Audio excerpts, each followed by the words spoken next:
नमस्ते बच्चों, सुप्रभात।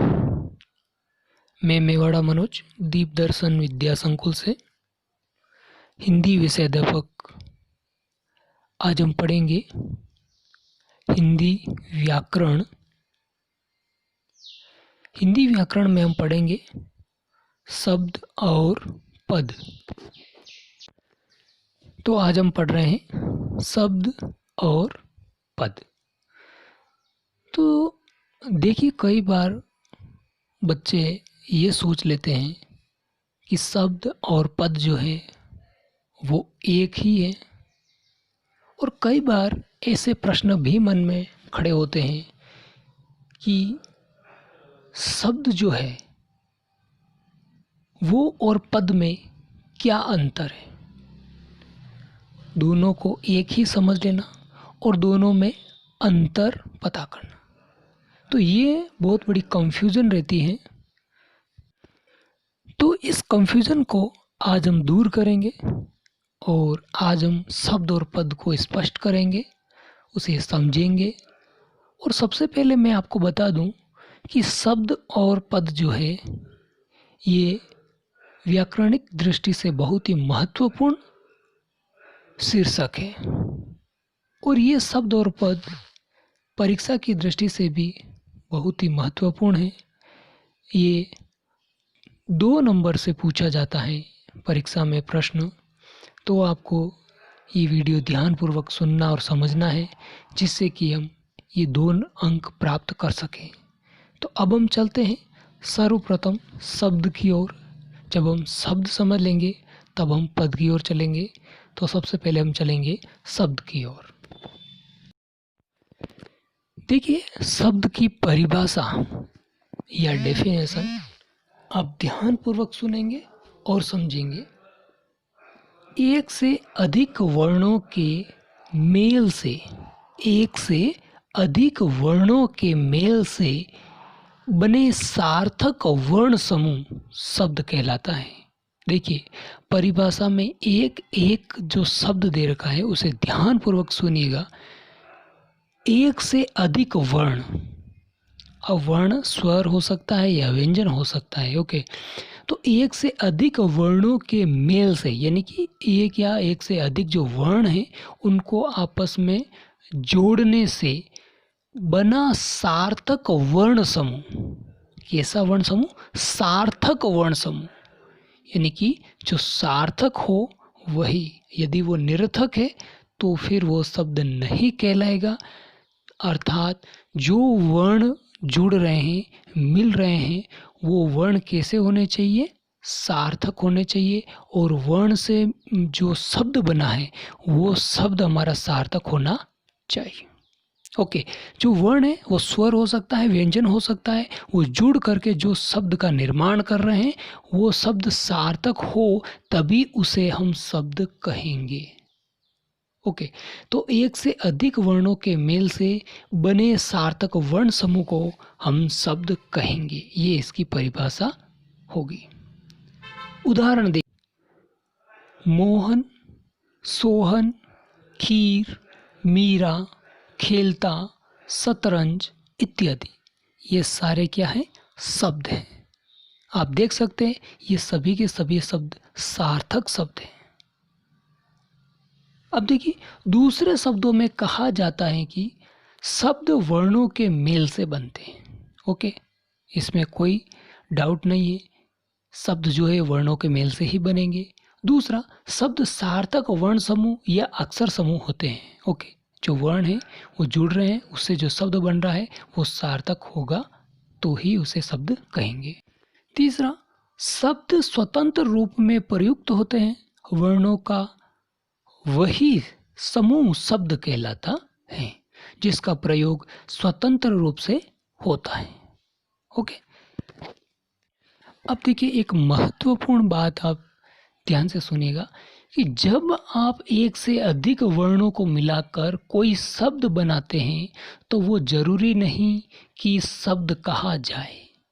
देखिए, हमने जब डेफिनेशन पढ़ी, इसकी परिभाषा पढ़ी, तो हमने क्या कहा था कि वर्णों के मेल से जो सार्थक वर्ण समूह हो उसे हम शब्द कहते हैं। ओके, वो सार्थक होना बहुत ही आवश्यक है, बहुत ही जरूरी है। इसीलिए यहाँ पर बताया गया है कि जो वर्ण आपस में जुड़ रहे हैं या आप जोड़ रहे हो, उससे जो वर्ण समूह बन रहा है वो शब्द कहलाए ऐसा जरूरी नहीं है। क्यों? क्योंकि यदि वो निरर्थक हुआ तो फिर उसे हम शब्द नहीं कहेंगे, इसलिए यहाँ पर ऐसा कहा गया है। देखिए आगे क्या लिखा है, वह एक सार्थक अर्थात अर्थपूर्ण शब्द होना चाहिए, तभी उसे शब्द की परिभाषा दी जा सकती है। ओके, वो जो वर्ण समूह है वो सार्थक होना चाहिए, अर्थपूर्ण होना चाहिए, तभी उसे हम शब्द की संज्ञा देंगे या परिभाषा दी जा सकती है शब्द की। अब देखिए, वर्णों की सहायता से हम सार्थक शब्द किस प्रकार से बनाते हैं, उसके लिए हम उदाहरण देख रहे हैं। देखिए, क प्लस ल प्लस म, ये क्या है? वर्ण है। और इन वर्ण को जोड़ करके हमने एक वर्ण समूह बनाया, वो क्या बन गया? क ल म, कलम। ओके, अब ये जो कलम शब्द बना है ये एकदम सार्थक है, ये अर्थपूर्ण है। कलम अर्थात हमारा पेन, हमारी लेखनी, तो ये अर्थपूर्ण हुआ, सार्थक हुआ, अतः ये क्या हो गया? शब्द हो गया। वैसे अगला आप देख सकते हो, कमल, लमक। और अब देखिए इसमें लमक, लमक, ये क्या है? अर्थपूर्ण नहीं है, निर्थक है, अर्थात इसे हम शब्द नहीं कहेंगे या शब्द की संज्ञा नहीं देंगे। आगे है लकम, लकम, इसे भी हम शब्द की संज्ञा नहीं देंगे। क्यों? क्योंकि ये अर्थपूर्ण नहीं है। अतः जो अर्थपूर्ण वर्ण समूह हो उसे हम शब्द कहेंगे।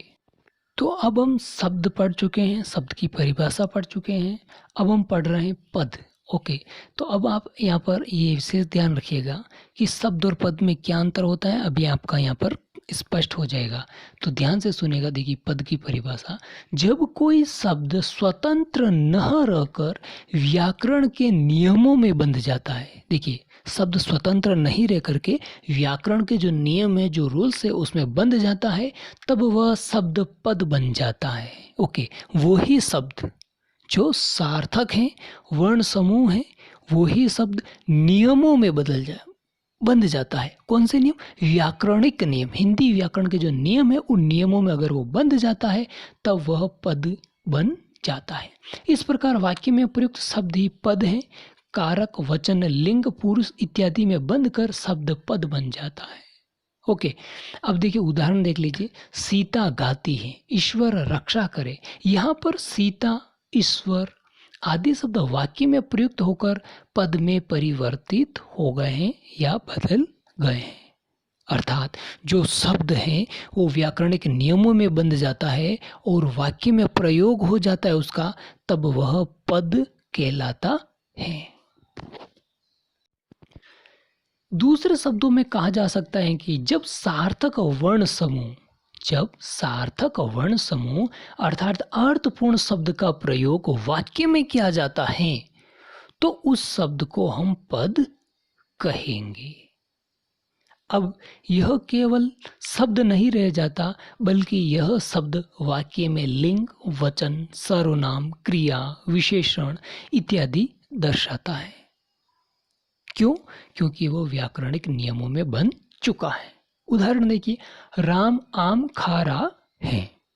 इस वाक्य में राम और आम शब्द का पद परिचय है, संज्ञा, और खा रहा है पद का पद परिचय है क्रिया। खाना क्या हो गया? क्रिया हो गया, और राम क्या हो गया? संज्ञा हो गया। तो ये पद परिचय हो गया।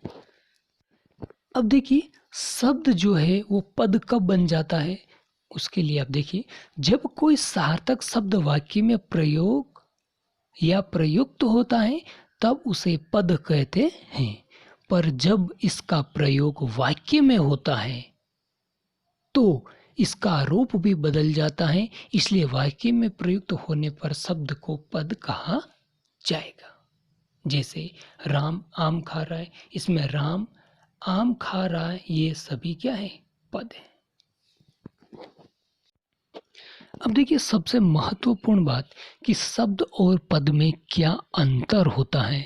तो अब ये आप ध्यानपूर्वक सुनिए और देखिएगा कि शब्द और पद में क्या अंतर होता है। ये परीक्षा में पूछा जा सकता है।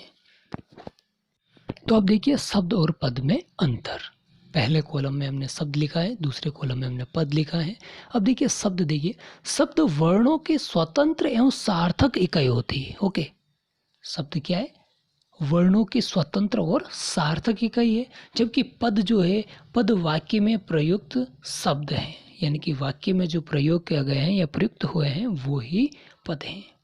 शब्द का मात्र अर्थ परिचय होता है। शब्द जो है उसका मात्र क्या, अर्थ ही परिचय होता है। जबकि पद का क्या है, पद का व्याकरणिक परिचय होता है। पद को हम किस प्रकार से जानते हैं? उसके व्याकरण के नियमों से। शब्द सार्थक और निर्थक दोनों हो सकते हैं या होते हैं, जबकि पद वाक्य में अर्थ का संकेत देता है। चौथा, शब्द का लिंग, वचन, कारक तथा क्रिया से कोई संबंध नहीं होता है, जबकि पद का लिंग, वचन, कारक तथा क्रिया से संबंध होता है। क्यों? क्योंकि पद जो है व्याकरणिक नियमों में बंध जाता है, इसलिए इसमें सारे नियम स्पष्ट होते हैं और शब्द में ये सारे नियम स्पष्ट नहीं होते हैं।